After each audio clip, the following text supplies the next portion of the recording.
Revenge bagian 80 Red 21 Plus oleh Neng. Flashback. Terlahir menjadi sulung dari keluarga konglomerat tentu bukan hal mudah bagi seorang Andra Shailendra. Terlebih ketika mereka bukan keluarga konglomerat biasa. Bukan hanya pekerjaan mulus dan murni yang mereka garap, namun di dalamnya ada beberapa pekerjaan yang menggunakan cara yang agak kotor, hingga membuat keluarga Shailendra harus amat hati-hati akan musuh yang siap menghancurkan mereka kapanpun mereka lengah. Oleh karenanya, mereka juga tentu harus menyiapkan segalanya untuk melindungi diri mereka sendiri. Hari itu Andra memiliki pertemuan penting di luar kota. Pria itu pergi dengan ditemani seorang sopir. Kebetulan sekali Max pergi dengan mobil terpisah dengan Andra. Kenapa harus turun hujan? Andra mengeluh, menatap pada jendela mobil yang sudah basah dengan jejak air hujan. Pria itu tidak suka hujan. Ya, karena hujan jalanan menjadi sangat licin. Sang sopir menyetujui pendapat majikannya. Keduanya lantas terlibat obrolan ringan hanya untuk mengusir rasa bosan sepanjang perjalanan. Hidupku terasa berat sekali. Akhir-akhir ini, bahkan jantung rasanya memompa dua kali lipat. Andra mengeluh lagi, berada bersama sopir yang sedari ia kecil membersamainya, membuat Andra mampu mengatakan keluhan apapun. Harusnya Tuan Muda rajin periksa, jantung Tuan Muda tidak baik-baik saja. Pria itu mengingatkan, merasa kasihan pada Andra yang terlalu memporsir tubuhnya. Ya, mau bagaimana lagi? Pekerjaan ini sudah menjadi tanggung jawabku. Andra menunduk lesu. Dokter bilang Andra memiliki kelainan jantung sejak dilahirkan. Segala pengobatan dilakukan agar Andra mampu bertahan. Berkat pengobatan ekstra, Andra mampu bertahan. Namun tetap saja, Andra memiliki batas. Obatnya hanya jika Andra mendapatkan donor jantung. Selama ini, Andra tidak mendapatkannya. Memang, manusia gila mana yang mau mendonorkan jantungnya? Mendonorkan jantung sama dengan menginginkan kematian. Santai saja Tuan Muda, jangan terlalu terburu-buru. Tuan Muda harus ingat, Tuan Muda bisa berhenti bernafas jika terlalu sibuk. Lagi-lagi pria paruh baya itu mengingatkan. Andai orang tuaku seperti kalian, aku pasti bisa santai seperti Kia. Andra terkekeh mengingat gadis kecil yang kini beranjak remaja. Gadis kesayangan keluarga Shailendra. Ya, tanpa sadar, mereka semua merasa terhibur akan kehadiran gadis tersebut. Gadis cantik juga lucu. Apalagi Kiara adalah seorang penurut dan baik hati. Kia, gadis lembut dan sangat lugu. Terima kasih Tuan Muda. Aku jadi ingat. Kia bilang dia minta oleh-oleh saat saya pulang nanti. Pria itu menatap lurus ke depan setengah menerawang. Belikan apapun yang dia mau, biar aku ganti uangnya. Tidak perlu repot-repot Tuan Muda. Pria itu terlihat begitu sungkan. Kia adalah adikku yang manis. Biar aku minta Max saja untuk membelikan apapun yang gadis itu inginkan. Andra kukuh memaksa, bahkan memiliki inisiatifnya sendiri, membuat sang sopir merasa terguguh haru, karena ternyata putrinya memang disayangi keluarga majikannya. Bukan hal aneh lagi jika Kiara mendapatkan apapun yang gadis itu inginkan. Bahkan tanpa Kiara meminta, Andra dan Bima akan memberikannya untuk Kiara. Saya bersyukur Kiara bisa dicintai banyak orang, terutama Tuan Muda. Suatu kehormatan bagi saya. Saya tahu, saya mungkin tidak tahu diri, tapi saya harap sampai nanti, bahkan setelah saya dan istri saya tiada, Tuan Muda dan yang lainnya bisa menyayangi Kiara selamanya. Pria dengan tubuh kurus itu menerawang lagi, membuat Andra mengerutkan keningnya. Tentu saja, selama masih ada aku, Kiara akan aman dan nyaman. Kiara akan hidup dengan sangat baik bersama kami. Sadar atau tidak, tapi itulah janji Andra pada ayah Kiara. Hingga obrolan mereka terhenti kalau tiba-tiba saja ada sebuah mobil yang menghadang mereka di tengah jalan. Dalam lebatnya hujan, membuat Andra dan sopirnya tidak bisa melihat dengan jelas sosok yang berada dalam mobil di hadapannya.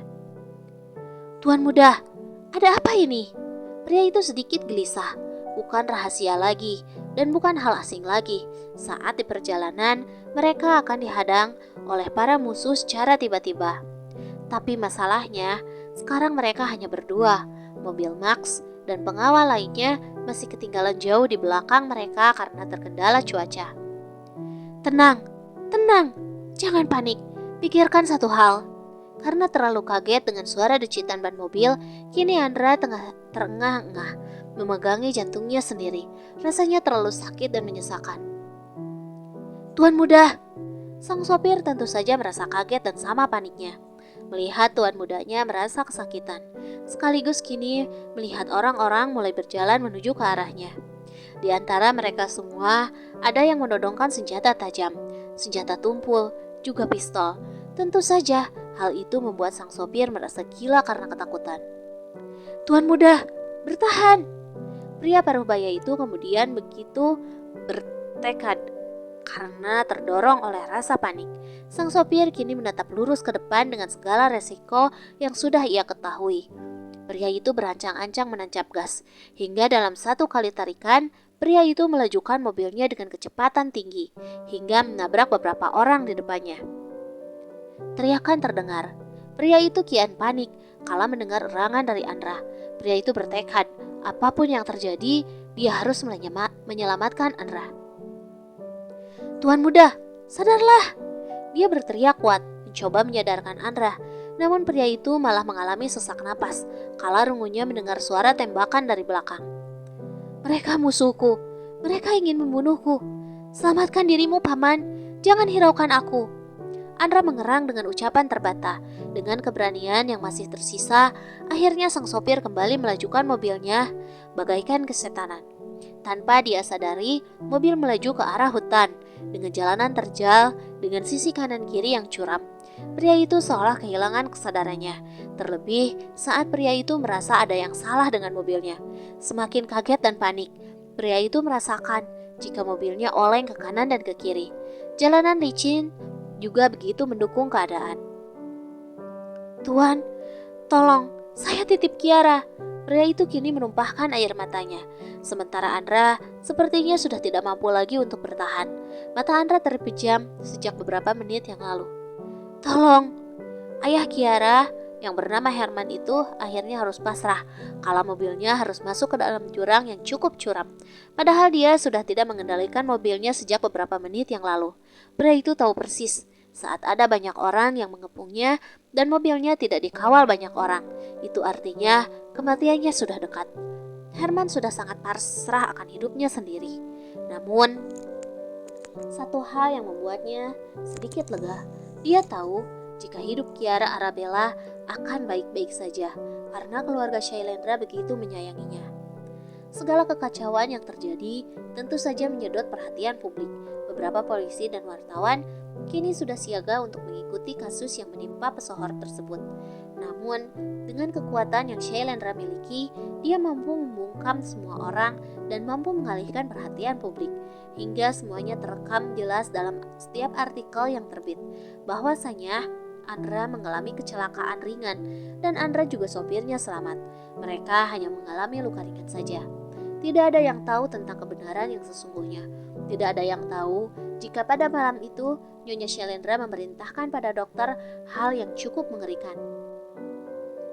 Donorkan jantung Herman pada putraku. Dokter ternganga. Masalahnya, jika Herman diobati dengan intensif, masih ada kemungkinan untuk bisa sembuh kembali. Meski kemungkinan itu begitu kecil, mengingat kondisi mereka tidak bisa dikatakan baik-baik saja. Kecelakaan yang mereka alami begitu fatal. Herman sudah menyetujuinya. Ini buktinya.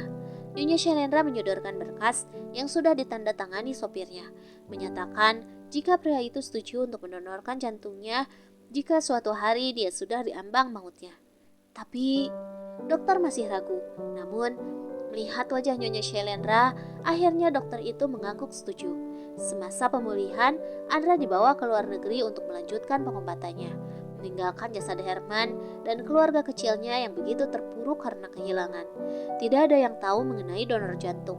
Tidak ada yang tahu mengenai kecelakaan yang sesungguhnya. Bahkan Andra sekalipun, yang Andra tahu dirinya mendapatkan donor dari orang lain. dan Herman, ayah Kiara, meninggal saat kecelakaan tersebut.